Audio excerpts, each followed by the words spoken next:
Every time a stove ignites in India, it draws on an energy network that feeds over 1 billion people daily. Liquid petroleum gas, or LPG, a flammable mixture of hydrocarbon gases used as fuel, is the baseline for the nation's cooking. These red cylinders are the primary delivery method for gas across the country. For millions of households, they are the only physical link to a modern energy grid. This reliance extends into the street economy. Small dabas and vendors operate on a cycle of continuous cooking, making them entirely dependent on a steady supply of fuel. If that flow stops, the domestic routines of over 300 million households and the commercial output of the informal food sector stall immediately.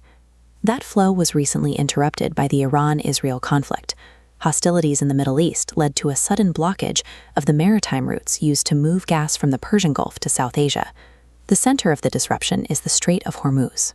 22 Indian vessels are stuck in this bottleneck. Because India imports most of its LPG, a delay here creates a supply vacuum thousands of miles away. Local Circles data shows 68% of households face delivery delays, while 12% receive false delivered notifications. This scarcity drives black market prices from 800 rupees to as much as 4,000. To prevent a total energy blackout, the government has launched a logistical rescue operation that spans from the Persian Gulf to local neighborhood distribution centers. The response began with diplomacy. Indian officials held direct talks with Iran to negotiate safe passage, emphasizing that these specific supply ships were designated for non-enemy nations. Those talks, combined with a sudden diversification of suppliers, led to the first major emergency shipments arriving at Indian ports to fill the gap. This map tracks the emergency relief. India began pulling LPG from the United States and crude oil from Russia, with vessels like the Nanda Devi and Shivalik unloading massive 46,000 metric ton shipments in Gujarat. While these shipments provided a temporary buffer, they represent a fraction of the country's daily requirements, necessitating a shift in how the existing gas is used.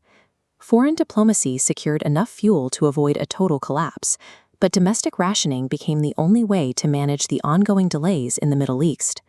To stabilize the market, the government increased state allocations by 20%.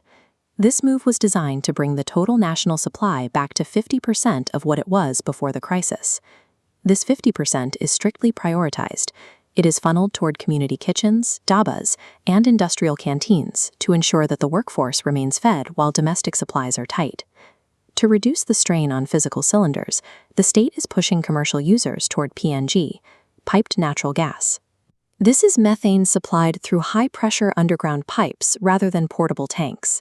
Companies like HP, Indian Oil, and Bharat Gas have been ordered to bypass standard wait times and fast-track these commercial pipeline connections immediately.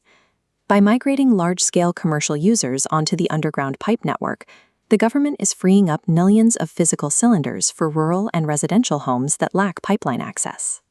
This strategy still leaves out migrant workers and daily wage earners in states like Uttarakhand, who often lack the permanent addresses needed for standard utility connections or long-term deliveries.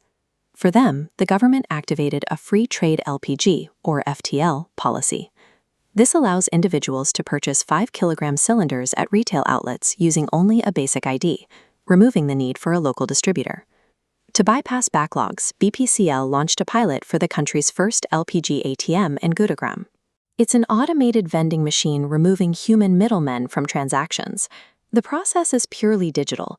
A user scans a QR code with their phone, and the machine dispenses a 10-kilogram cylinder in under 3 minutes. This automation acts as a counter to the black market. By providing a fixed-price, instant alternative, it reduces the leverage of distributors who might otherwise hoard supply or inflate delivery fees. Ships are still anchored in the Middle East, and the geopolitical situation remains unstable. But the domestic panic in India has been largely contained through these rapid shifts in distribution.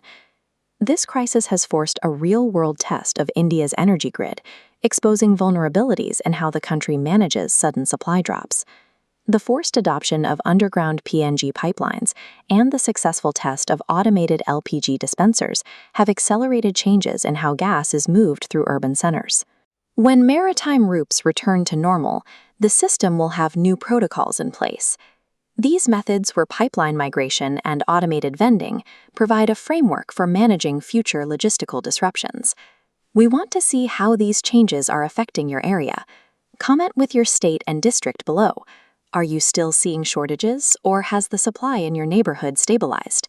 If you want more analysis on how global events impact local economies, like this video and subscribe to Tathya for our next deep dive.